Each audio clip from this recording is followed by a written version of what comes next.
ہاں کہیں معجزہ ہو گیا تو ایک الگ بات ہے کہ کمزور کو اللہ نے بہت زیادہ طاقتور پہ غالب کر دیا، یا اللہ نے خود حکم دیا ہو کمزور کو کہ براہ راست کے لڑو، تو پھر تو لڑنے کے علاوہ کوئی آپشن نہیں ہے.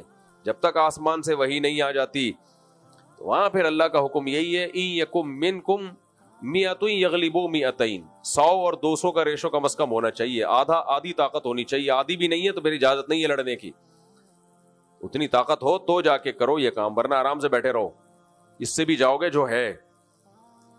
تو اس لیے اس وقت جہاں جہاد ہے وہاں تو ہے، ہم اس کے منکر نہیں ہیں، لیکن جہاں جہاد نہیں ہے وہاں لڑائی کا میدان گرم کرنے سے مسلمانوں کا نقصان زیادہ ہوگا، مسلمانوں کو فائدہ نہیں ہوگا، کیونکہ تمہارے پاس کچھ ہے نہیں لڑنے کے. تم اپنا دفاع کر لو، بہت بڑی بات ہے. ابھی تو اپنے ملک کو بچا لو بس. اور ہمارے یہاں کہتے ہیں ملک پہ ادھر جا کے چڑھائی کر دو. تو چڑھائی کرو گے کن میزائلوں سے؟ امریکہ سے میزائل لے کے امریکہ پہ چڑھائی کرو گے؟ امریکہ تمہیں جہاز دے گا اپنے اوپر چڑھائی کرنے کے لیے؟ تو ابھی اپنے ملک کو بچا لو کسی طریقے سے، اس کی سالمیت خطرے میں ہے. ابھی سب سے بڑا جہاد یہی ہے کہ ملک بچا لو آپ. تو دوسرا میدان ہے دعوت کا. دعوت کا میدان کیا ہے؟ نرم، اس میں تلوار نہیں ہے. جو تبلیغ ہے، موسیٰ علیہ السلام کو اللہ نے فرعون کے پاس بھیجا، قولا لہ قولا لینا لعلہ یتذکر او یخشی. فرعون کے سامنے جا کے بھی آپ نے نرم لہجے میں بات کرنی ہے. تو فرعون سے بڑا ظالم دنیا میں کوئی ہو سکتا ہے؟ اور موسیٰ علیہ السلام سے زیادہ افضل دنیا میں کوئی ہو سکتا ہے؟ اتنے جلیل القدر پیغمبر کو کہا جا رہا ہے کہ ایسے ظالم کے سامنے بات کیسے کرنی ہے؟ بولو نرم. تو آج ہماری دعوت میں نرمی ختم ہو گئی، دعوت میں نرمی ختم. جو جہاد کی جو میدان میں کرنے کی چیزیں تھیں وہ دعوت کے میدان میں ہو رہی ہیں.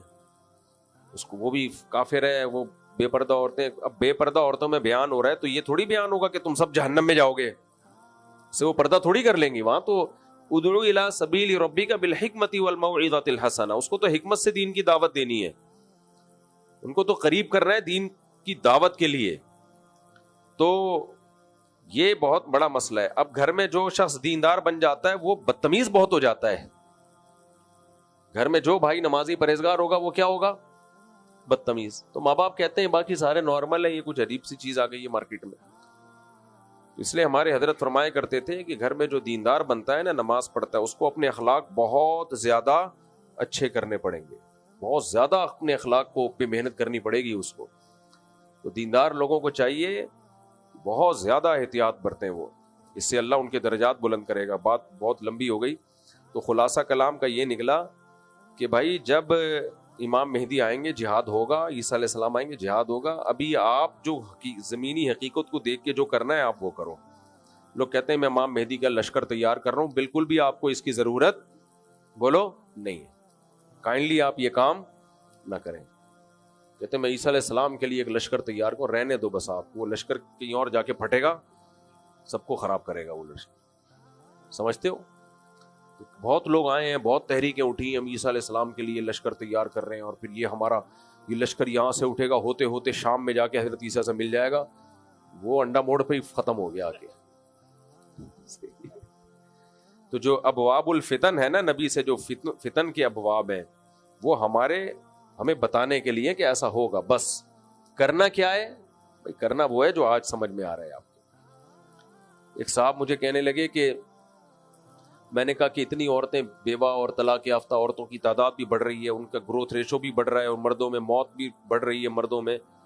تو انہوں نے کہا دیکھیں تو قیامت کے قریب تو 50 عورتیں اور ایک مرد ہوگا، تو 4 شادیاں بھی کافی نہیں ہوں گی. حدیث میں آتا ہے قیامت میں عورتیں اتنی زیادہ ہوں گی، 40 ایک روایت میں آتا ہے 40 عورتوں کے مقابلے میں ایک مرد ہوگا. اب یا تو وہ ایٹم بم سے مرد مر چکے ہوں گے یا کیا ہوگا، یہ اللہ ہی بہتر جانتا ہے، لیکن ایسا ہوگا. حدیث میں آتا ہے 40 مرد اور ایک عورت، یہ ریشو ہوگا.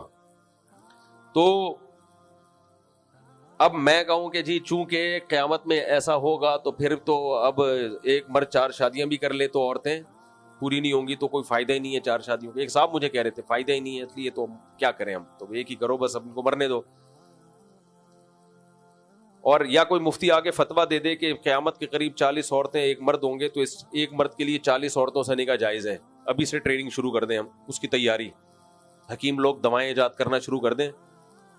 بھئی ایک مرد اور 40 عورتیں ہوں گی تو ایک مرد کو 40 عورتوں سے نکاح تو کرنا پڑے گا نا, تبھی تو عورتیں نمٹیں گی.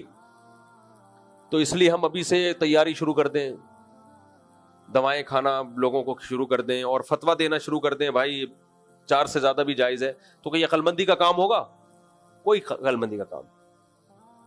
اب اگر کوئی کہے بھائی ابھی جو ہے نا آپ لوگوں کو سمجھائیں, تیار کریں, 4 سے زیادہ شادیاں کریں کیونکہ ایک وقت آنے والا ہے کہ عورتیں اتنی ہوں گی, تو اس کا جواب کیا ہے بھائی جب وہ وقت آئے گا تو اس وقت دیکھا جائے گا. ابھی ہم نے ابھی کے حساب سے اتنی عورتیں نہیں ہیں, ایک کے مقابلے میں 4 بھی نہیں ہیں, تو ابھی کے حساب سے جو ہے نا ہم اس پہ فتویٰ دیں گے. تو مستقبل میں جو ہوگا وہ ہوگا. تو ایسے تو حدیث میں آتا ہے کہ جب قیامت آئے گی نا تو ایک شخص بھی اللہ کا نام لینے والا نہیں ہوگا. اب ہم کہیں چونکہ سب خراب ہو ہی جائیں گے تو لوگوں کی اصلاح کی ضرورت کیا ہے؟ تو بھائی ہم نے تو ابھی اصلاح کرنی ہے, لوگوں کو جہنم سے بچانا ہے. جو ہونا ہوگا وہ جب ہونا ہوگا وہ ہو جائے گا. ہم نے ابھی کو دیکھ کے چلنا ہے کہ ابھی کیا ہوگا. منگنی کے بعد عید اور دیگر موقعوں پر لڑکی کو لڑکے والوں کے گھر کی طرف سے دیے جانے والے تحائف کیسے ہیں؟ یہ منگنی ہی نہیں ہے اسلام میں, تو منگنی کے بعد تحفے کہاں سے ہو گئے؟ خطبہ کا لفظ ہے عربی میں, اور حدیث میں بھی خطبہ کہتے ہیں نکاح کا پیغام بھیجنا.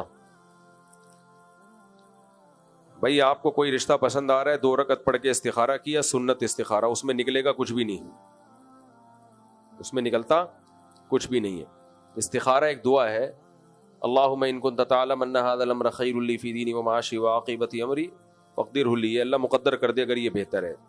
تو بس 2 رکعت پڑھ کے دعا مانگی, اور کرنا کیا ہے جو سمجھ میں آ رہا ہے, جو سمجھ میں آ رہا ہے تو وہ کر لینا ہے. جیسے میں نے جب دوسری شادی کا ارادہ کیا, جہاں میں نے پیغام بھیجا, استخارہ بھی احتیاطاً کر لیا, اور دل میں یہ تھا کہ کرنا تو ہے یہیں پہ. کرنی کہاں ہے؟ یہیں کرنی ہے, چاہے استخارے میں نو آئے یا استخارے میں یس آئے. وجہ اس کی ہے کہ استخارے میں کچھ بھی نہیں نکلتا, اگر کچھ نکلا تو آپ کا اپنا دماغی تخیل ہے. استخارہ اللہ سے مدد لینے کا نام ہے کہ اللہ اگر یہ بہتر نہیں ہے تو ویسے ہی ہٹا دے بس اس کو. تو یہ ہمارے نبی نے کتنے نکاح کیے. حضرت موسیٰ علیہ السلام کا واقعہ میں 20 دفعہ سنا چکا ہوں. جب مدین گئے تو جن بچیوں کی خدمت کی آپ نے, لڑکیوں کی خدمت کی, ان کے والد نے بلایا, اسی مجلس میں کہا کہ ان میں سے ایک بیٹی کا آپ سے نکاح کرنا چاہتا ہوں, اعلیٰ ان تأجرنی 8 حجج, آپ 8 سال بکریاں چلائیں. ہمیں تو نہیں ہے کہ موسیٰ علیہ السلام گئے کمرے میں جا کے استخارہ نکالا انہوں نے, اور 6 مہینے استخارہ نکالتے رہے. فوراً فرمایا ذالک بینی و بینک, قبول ہے. ٹھیک ہے, کیا فرمایا؟ قبول. تو منگنی اسلام میں نہیں ہے. نکاح کا پیغام بھیجیں, پہلے سوچ لیں, استخارہ بھی کر لیں, مشورہ بھی کر لیں, پیغام بھیجیں, اور سامنے والے یا تو ہاں کریں یا نہ کریں, وہ بھی سوچ لیں. سوچنے کے بعد نہ کرنا ہے نہ, ہاں کرنے کا مطلب ہے آؤ نکاح پڑھو. ہاں کرنے کا مطلب کیا ہے؟ چلو بھائی ہماری طرف سے قبول ہے تو اب یہ تمہاری امانت ہے. رخصتی میں تاخیر ہو سکتی ہے کسی وجہ سے, نکاح میں تاخیر بولو نہیں ہونی چاہیے. رخصتی میں اگر ہے تو بھائی ابھی کوئی مسئلہ ہے, نہیں رخصتی کر پا رہے, نکاح تو پھر جو مرضی تحفے تحائف بھیجتے رہے, تو منگیتر کچھ بھی نہیں لگتی. سمجھتے ہو, اس کو تحفے اور گفٹ بھیج کے فری کرانے کی ضرورت نہیں ہے. اور منگنیوں میں ٹوٹنے کا ریشو بھی بہت زیادہ ہوتا ہے, کیونکہ اسی دوران ادھر ادھر بھی سیٹنگ اس کی بھی ہو چکی ہوتی ہے اور اس کی بھی ہو چکی ہوتی ہے. منگنی ہے نا, اس کے کوئی شرعی عقد تو ہے نہیں ہے. کیا قرآن کو اردو میں پڑھنے تاکہ سمجھا جا سکے, کیا اس طرح پڑھنے سے بھی ثواب ملتا ہے؟ ملتا ہے, لیکن جو اصل ثواب عربی میں پڑھنے سے ملتا ہے. قرآن اللہ کا کلام ہے جو عربی میں ہے, وہ انگلش یا اردو میں نہیں ہے. نبی صلی اللہ علیہ وسلم نے فرمایا جس نے الف لام میم پڑھا اس کو 30 نیکیاں ملتی ہیں. حضرت مولانا اشرف علی تھانوی رحمہ اللہ نے بڑی زبردست بات لکھی ہے. فرمایا نبی نے مثال دی ہے حروف مقطعات کی, جن کا مطلب اللہ کے سوا کسی کو معلوم نہیں ہے. تو اس سے پتہ چلتا ہے قرآن بغیر مطلب کے سمجھے بھی 30 نیکیاں ملتی ہیں, 3 کلموں پر مشتمل ایک لفظ, ایک کلمہ پڑھنے سے. تو الف 10 نیکیاں, لام 10 نیکیاں, میم 10 نیکیاں. تو یہ بغیر سمجھے پڑھنے پر ہے, تو سمجھ کے بھی پڑھو اور بغیر سمجھے بھی پڑھو.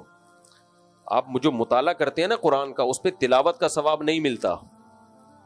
ٹھیک ہے, تفسیر سمجھنے کا ثواب مل جاتا ہے, تو تلاوت کا ثواب جب بھی ملتا ہے. اچھا, میری تفسیر کے لیکچر ہیں مفتی طارق مسعود اسپیچز, جو ہمارا چینل ہے, تو اس پہ جا کے وہ لیکچر سنیں شروع سے, اس سے قرآن انشاءاللہ آپ کو قرآن کی زبان میں سمجھ میں آئے گا. تو تفسیر بھی پڑھا کریں, تلاوت بھی کیا کریں. جلدی جلدی مکمل کر لیں میرا بھائی. ہو گیا صلاۃ التسبیح ہو گیا. کیا غزوہ ہند کا کیا حکم ہے؟ غزوہ ہند کا حکم یہ ہے کہ آرام سے انسان کے بچے بیٹھ کے پاکستان کو بچانے کی کوشش کرو, جب ہونا ہوگا ہو جائے گا. ابھی ملک کی حالت دیکھو, ملک کو بچاؤ. ابھی فی الحال اکنامکلی ملک کو مضبوط کرو. کھانے کو روٹی نہیں ہے لوگوں کے پاس, دھماکے کتنے ہو رہے ہیں, دہشت گرد ادھر, دہشت گردوں کو کچھ ڈاکو آئے تھے, ان کو پکڑ کے اللہ کا شکر ہے لوگوں نے اگلے پچھلے سب گناہ ان کے معاف کر دیے. ابھی یہ کام کرو. پھر کوئی اٹھے گا غزوہ ہند کے نام پہ چندہ کرنا شروع کر دے گا, اور پھر تمہیں کہیں لے جائے گا ایسے انلیگل کاموں میں. پھر ایجنسیاں اٹھاتی ہیں, چمڑیاں ادھیڑتی ہیں, پھر مسنگ پرسن بن جاتے ہو, پھر نئے کیسز شروع ہوتے ہیں. آرام سے انسان کے بچے بنو, پڑھائی کرو, نماز پڑھو, روزہ رکھو, تبلیغ میں وقت لگاؤ, لوگوں کو دین کی دعوت دو تبلیغ میں نکل کے, اور ملک کو بچانے کی بات کرو. پیشاب کے قطروں کا گمان ہوتا ہو تو وضو کا کیا حکم ہے؟ گمان سے وضو نہیں ٹوٹتا. پیشاب کا قطرہ نکلنے کا اتنا یقین ہو کہ قسم اٹھا کے کہے کہ میرا پیشاب کا قطرہ نکلا ہے. بعض لوگ کہتے ہیں ہم کنفیوز ہیں, قسم اٹھائیں کہ نہیں اٹھائیں. اس کا مطلب نہیں اٹھا سکتے آپ. 100% یقین ہو پھر وضو ٹوٹے گا. کیا پب جی وغیرہ انہوں نے صحیح ٹائم ویسٹنگ ہے بھائی, برائی ہے یہ, اس کو سے بچاؤ اپنے آپ کو. بس آخری 2 سوال رہ گئے, ابھی ہو گئے. کیا صلاۃ التسبیح مستند عمل ہے؟ صلاۃ التسبیح اختلافی مسئلے مت چھیڑا کرو رمضان میں خاص طور پہ. پھر جب چھیڑتا ہوں تو پھر کمنٹس آنا شروع ہوتے ہیں. پوچھ لیا ہے تو بتا دیتا ہوں. صلاۃ التسبیح پر چند پوائنٹ یاد رکھو. سب سے پہلی بات, کوئی صحیح حدیث اس پر موجود نہیں ہے. کوئی ایک بھی ایسی حدیث نہیں ہے جس کی سند بالکل ٹھیک ہو. لیکن چونکہ بہت کثرت سے حدیثیں ہیں تو محدثین کا اصول ہے کہ ضعیف حدیث تعدد طرق کی وجہ سے حسن درجے کو پہنچ جاتی ہے, قابل قبول بن جاتی ہے. میں نے جب یہ بات کہی نا تو ایک صاحب نے کمنٹس کیے ہوئے تھے, بہت سارے لوگ مل کے جھوٹ بولیں تو کیا وہ سچ ہو جائے گا؟ بھائی بہت سارے لوگ مل کے جھوٹ نہیں بول رہے. ضعیف حدیث موضوع من گھڑت نہیں ہوتی.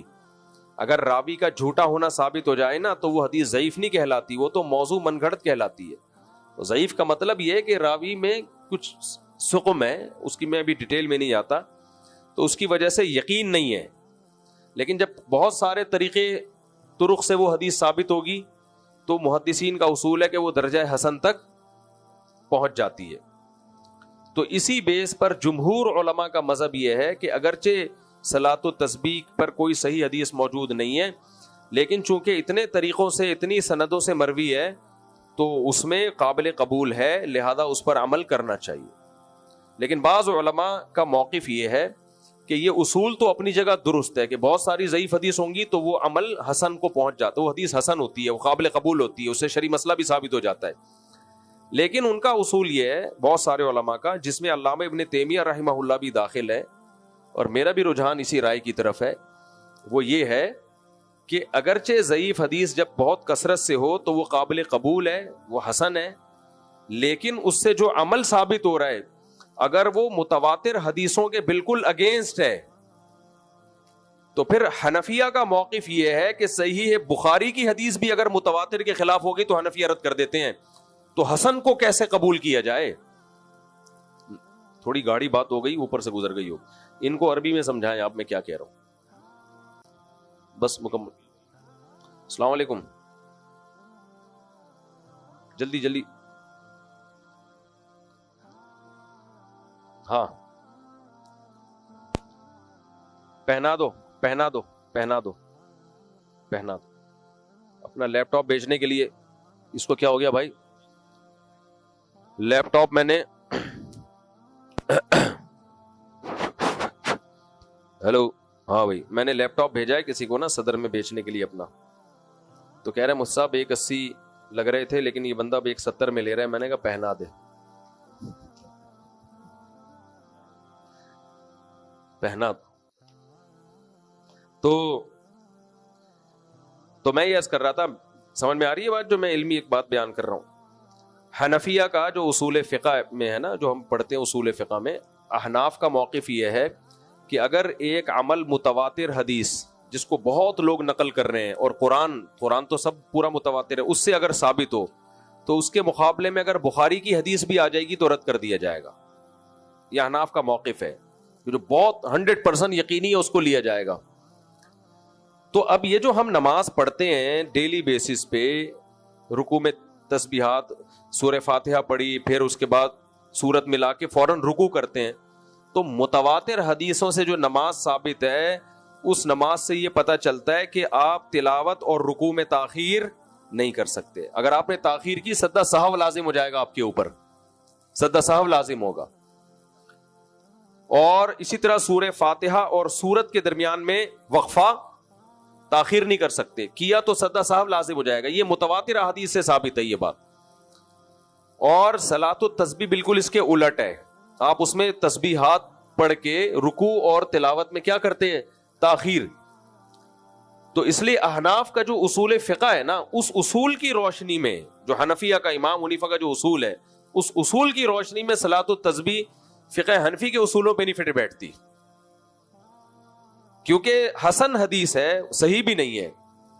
حسن حدیث ان متواتر حدیثوں کے خلاف ہے، جو متواتر حدیثوں سے نماز کی ایک الگ کیفیت ثابت ہو رہی ہے. اس لیے ابن تیمیہ رحمہ اللہ، وہ حالانکہ وہ تو حنبلی تھے، لیکن انہوں نے بھی یہ بات لکھی ہے، لم یثبت مثلہ بمثلہ، ایسی نماز جو متواتر حدیثوں کے خلاف ہو، وہ والی نماز اس جیسی حدیث سے ثابت نہیں ہو سکتی، اس کے لیے اتنی ہی پاورفل حدیثیں ہونی چاہیے.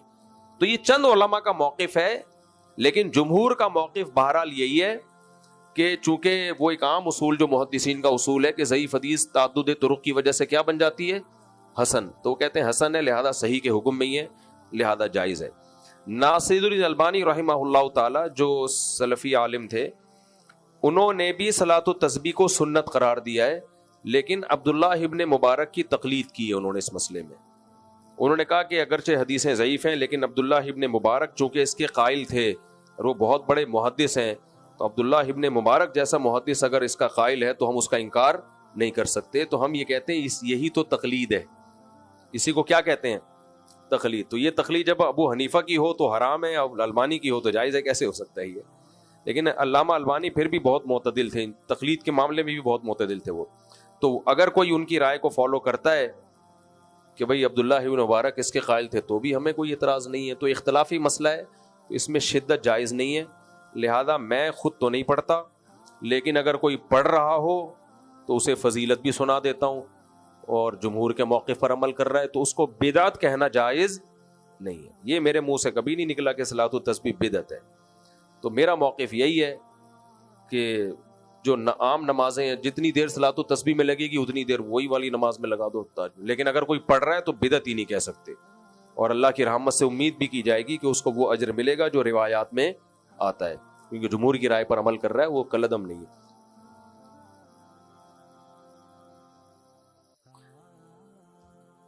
بچی کا نام آپ 2-4 نام بتائیں، ان میں سے ایک سلیکٹ کر کے بتا دیتا ہوں میں. صالحہ اور نسیمہ، عجیبہ، عجیب و غریبہ، عظیمہ. عظیمہ تو ٹھیک ہے، صالحہ سب سے اچھا نام ہے. صالحہ، نیک، پرہیزگار، یہ ٹھیک. آپ کے پیدا ہوئی بچی؟ بیٹے کے؟ تو آپ کی جوانی پہ رش کر رہا تھا میں. تو عربوں میں اس عمر میں بچے پیدا ہو رہے ہوتے ہیں، اور آپ دادا بن رہے ہیں. دادا بھی بنے اور ابا بھی بنے آپ.